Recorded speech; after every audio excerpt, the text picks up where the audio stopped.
Hello, hello, hello. This is Tom from Tom and Ruth Philippine Adventures. What do I have here in my hand? It's actually, the problem with this is it's too small. It needs to be a bowl about this big.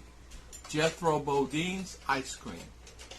Let's see. This is Ruth's ice cream. That is very good.